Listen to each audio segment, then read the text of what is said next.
ఈ మధ్యకాలంలో జగన్మోహన్ రెడ్డి ఎప్పుడు ప్రెస్ మీట్ పెట్టినా సరే చెప్తున్న మాట ఒకటే, 1 సంవత్సరం కళ్ళు మూసుకున్నారు, ఇంకో 3 సంవత్సరాలు కళ్ళు మూసుకోండి, మళ్ళీ మనం అధికారంలోకి వస్తాం అనే మాట అయితే చెప్తున్నాడు కదా. అది వాస్తవమే అంటారా? మళ్ళీ అధికారంలోకి వచ్చే అవకాశం ఉందంటారా జగన్మోహన్ రెడ్డి? ఇన్నాళ్ళు అతను జనాల్ని పిచ్చి వాళ్ళని చేసుకుంటూ వచ్చాడు. వాళ్ళ మనుషులు కూడా అంతే అదే దారిలో పిచ్చోళ్ళని చెప్తానికి నేను వస్తున్నాను కళ్ళు మూసుకోండి అంటే ఇన్నాళ్ళు వాళ్ళు కళ్ళు మూసుకొని ఉండరు పాపం. వాళ్ళకి కూలి చేస్తున్నాడు ఆయన. అంతే అంటారా? అదే 100 అంతే, మార్గం ఏం లేదండి అతనికి. Hands of. మద్యం కుంభకోణం అంటే తెలియదు ఏముంది. సీఎంలు చాలా కొన్ని రాష్ట్రాల సీఎంలు పక్కెళ్ళిపోయారు. ఈయన ఎంత అండి అందరి ముందు? ఆయన అంతే, అందరి దారిలో ఈయన నడవాలి తప్పదు. ఇంకా ఈయనకి ఒక సపరేట్ సీట్ ఏం లేదు. ఇతను మద్యం కుంభకోణం, ఇతను కూడా తెలియదు ఏముంది. మద్యం కుంభకోణంలో ఉన్న సీఎం వల్ల కేజీఆర్ లాంటి వాళ్ళే పక్కెళ్ళిపోయారు మద్యం కుంభకోణంలో. కవిత వీళ్ళంతా అండి, వీళ్ళు అవన్నీ వెనకాల పెట్టుకొని అవన్నీ మాఫీ చేసుకోవడానికి వాళ్ళు ఇలా చేయటం తప్ప వేరే మార్గం ఏమి లేదు. ఇదంతా మద్యం కుంభకోణంలో భాగంగానే మరి వీళ్ళందరూ అయితే కనుక అంటున్నారు మీరు. మరి అయితే కనుక జగన్మోహన్ రెడ్డి మీద ఇప్పటి వరకు ఒక కేసు కూడా ప్రూవ్ కాలేదు, కావాలని చెప్పి దొంగ కేసులు పెట్టి అరెస్ట్ చేయాలని చూస్తున్నారు జగన్మోహన్ రెడ్డిని అనే మాట అయితే వినపడుతుంది కదా మరి వైసీపీ నాయకుల దగ్గర నుంచి. ఇలాంటి వాళ్ళు పరిపాలన చేస్తున్నారు కాబట్టి ఈ డబ్బుకి వీళ్ళంతా అమ్ముడుపోతున్నారు. దానివల్ల ఇదంతా జరుగుతుంది అంతే. అంటే ఇక్కడ జగన్మోహన్ రెడ్డి చూస్తే కనుక మహా అయితే కనుక గతంలో చూస్తే 26 కేసులే ఉన్నాయి ఆయన మీద. ఇప్పుడు మద్యం కేసు అంటే ఇంకొక కేసు అదనం అవుతుంది తప్పితే ఏమన్నా ఉపయోగం ఉందంటారు? అసలు కేసులు సత్తాకుండా కేసు మద్యం కేసేనండి. మద్యం కేసు ఓపెన్ అయ్యి రన్నింగ్ అయిందనుకో అప్పుడు అతను భరతనాట్యం ఉంటుంది. ఇంకా అది మద్యం కేసు పెట్టనండి. పెట్టిన తర్వాత నేను తెలిసేది మద్యం కేసు పెట్టకుండా ఆపడానికి ఈయన చేస్తుంది ఇవన్నీ జిమ్మిక్కులు. ఆ జిమ్మిక్లు అని మీరు అంటున్నారు, కాదు ఇదంతా గిమ్మిక్కు.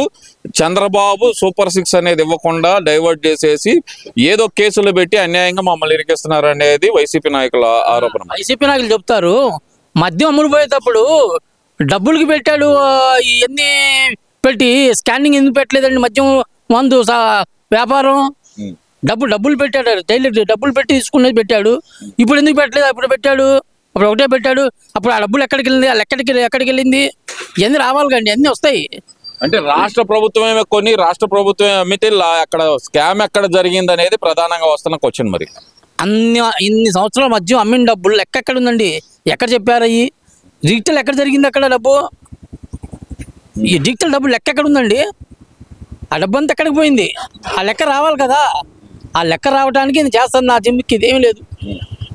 అంటే ఇక్కడ ప్రధానంగా చూసుకుంటే కనుక మరి జగన్మోహన్ రెడ్డి చెప్పేది చాలా గట్టిగా చెప్తున్నాడు. మరి పోలీసులు బట్టలొప్ప తీసి రోడ్డు మీద నిలబెడతాను, పోలీసుల చేత ఎవరైతే కేసులు పెడుతున్నారో, ఎవరైతే నిందితులు ఉన్నారో ఆ నిందితులకు సెల్యూట్ కొట్టేస్తానంటూ ఆయన చాలా గట్టిగా చెప్తున్నాడు కదా. మరి ఇప్పుడు అతని దగ్గరికి వచ్చింది కాబట్టి పోలీసులు ఇల్లు తెలిసింది ఆయనకి. అంతకుముందు ఉన్నప్పుడు పోలీసులు ఇల్లు తెలియదా జగన్మోహన్ రెడ్డికి? అదే పోలీసులు లేకపోతే జగన్మోహన్ రెడ్డి ఏమయ్యేవాడు? అదే పోలీసులు ఉన్నారు కాబట్టి మరి తిరుగుతుంది రోడ్డు మీద మార్కెట్లో. నువ్వు పోలీసులను మటుకు నువ్వు అంటే మటుకు చాలా ఇబ్బంది పడతావు. పోలీసులు లేకపోతే మీ బతుకులు బయటపడతాయి రాజకీయ నాయకుల్ని. మరి చాలా గట్టిగా చెబుతున్నాడు, పోలీసులు సప్త సముద్రాల అవతల లాక్కొస్తాను నేను అంటున్నాడు కదా. అంటే ఇతను వెళ్తాడు, ఇతను లాక్ రావాలని ముందే చెప్తున్నాడు. ఇతను వెళ్ళి ఎటు వెళ్ళినా ఇతను రేపు తీసుకురావడం గ్యారంటీ. పోలీసులకి ఏమవసరం అండి? వాళ్ళు మగాళ్ళలాగా ఉంటారు, డ్యూటీలు చేసుకుంటారు, రిటైర్డ్ అవుతారు. వాళ్ళు నీలాగా భయపడాల్సిన డ్యూటీలు చేయాల్సిన అవసరం వాళ్ళకి లేదు. అంటే ఇంత జరుగుతున్నా సరే ఈ పోలీస్ సంఘాలు కానీ లేదంటే గనక ఈ పోలీసులు కానీ ఇంకా కొంతమంది జగన్మోహన్ రెడ్డికి సపోర్ట్ చేయడానికి గల కారణం ఏమనుకోవచ్చు అంటారు? కారణం ఏంటంటే అండి, అతనికి అలవాటు పడిపోయిన వాళ్ళు ముందు నుంచి అతని దగ్గర ఉండి అతనితో అలవాటు పడిపోయిన వాళ్ళు కాబట్టి వాళ్ళు చేసేది ఏమి లేదు, ఇరక్కపోయి ఉన్నట్టు అల్లాడుతున్నారు వాళ్ళు. తప్పదు ఇంక వాళ్ళకి, కొంతమంది ఇరక్కపోయి ఉండాలి, వాళ్ళకి తప్పదు ఇంకా అది. మరి ఇక్కడ ప్రధానంగా చూసుకుంటే కనుక జగన్మోహన్ రెడ్డి చాలా గట్టిగా చెప్తున్నాడు, చాలా అంటే చాలా గట్టిగా చెప్తున్నాడు. కాన్ఫిడెన్స్ అంటే అసలుకి మేము వచ్చేస్తున్నాం, వచ్చేసిన తర్వాత ఒక్కొక్కడికి జగన్ 2.0 అంటే ఏంటో చూపిస్తాననే మాట అయితే అంటున్నాడు. 6 నెలలతో అంటున్నాడండి వచ్చేస్తున్నా అని. వీళ్ళు రామంటున్నాం కదా, అది 6 నెలలు ఇదే మాట చెప్తా, వస్తున్నా రా ఏమైతే ఎంతమంది పోయి నీలాంటి చాలా మంది వచ్చేళ్ళారు సీఎంలు, అందరం చూసాం. నువ్వు ఒక సీఎం, వాళ్ళు అంతే, ఏం లేదు. భయపిస్తున్నావేంది? నువ్వు జనాలు ఏం పంపించలేవు, పబ్లిక్ ఏం పంపించలేవు.